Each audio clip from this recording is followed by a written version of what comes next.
Hi everyone, my name is Emmanuel Ayodele and I am a fourth-year PhD candidate in the University of Leeds.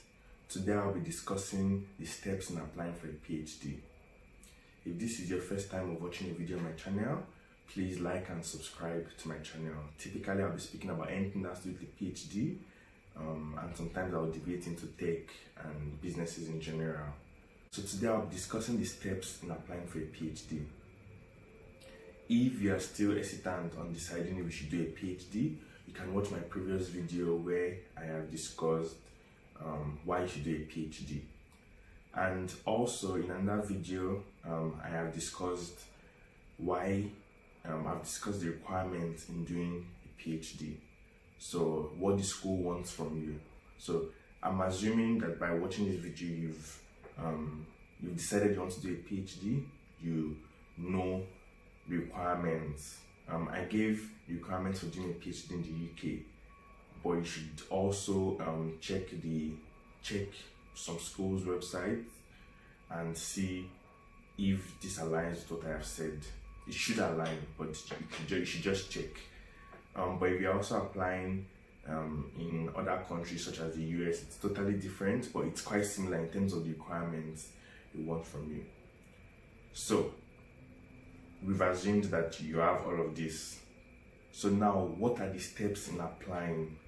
The very first step in applying is deciding what sort of funding you want to use. If you're an international student coming to the UK, the funding you should really look at is funding from your country, such as from the government, from private organizations. There is also funding within the university, but it's very competitive and it used to be restricted to only students from the UK or the EU. But with the UK leaving the EU, I believe it should become more open to more international students. But typically it's restricted. If you're in the UK, if you're a British citizen, you should look at getting a scholarship from the university, or if you can afford it, being self-funded. So the very first step in applying for a PhD is knowing what source of funding you're going to use for your PhD, because it's going to be 3 to 4 years, so you want your funding to at least cover 3.5 years, and maybe in the last 6 months you can rely on your savings, but try to get funding that covers 4 years. I know a lot of people believe that since the PhD is just going to be 3 to 4 years, they just try to get for 3, but then in the last year it becomes financially difficult for them because the funders will just cut your funding, and most PhD supervisors don't allow you to finish after 3 years. In fact, it might not even be a supervisor, you just realize that you just have more work to do to complete your PhD. So finding the source of funding is the first step. Once you have the source of funding, the next thing is, what research area do you want to go into? It doesn't have to be very specific like to the title of your PhD, but you should have an area and you should be like, okay, for example, for me, I wanted to go into sensors. So knowing that, so it should be that vague. It doesn't have to be very specific. Once you have a vague research area, the next step is to find schools that are good in that area and that have supervisors, potential supervisors that are experts in that area. Most times your PhD would be in something that your supervisor is not going to be an expert in, because your PhD is supposed to be novel, but you want to have a supervisor who has worked in a closely related field so that he or she can help you with guidance. Once you find the supervisor in a school, you should try to look for 2 or 3 just to keep your options open. And then once you find the supervisors, you should then send them emails or try to organize a meeting with them. But most times you just have to rely on emails because you might not even be in the country, you might not even be in the city. And in these emails, you want to approach them, letting them know that you are interested in being their PhD student, and basically just declaring interest. And see how they would respond to you.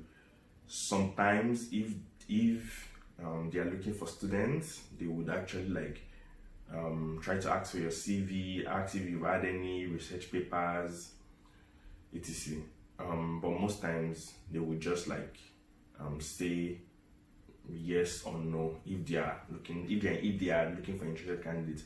But one factor is funding. If you have external funding that doesn't come from the school or the supervisor, it's easier for the supervisor to say yes.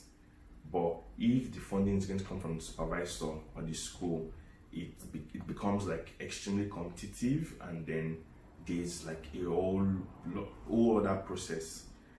For people who have external funding, for potential PhD students who have external funding, the next step is for you to have that discussion with the potential supervisor, and then he or she agreeing to take you under their belt. If they do, most times that is the end.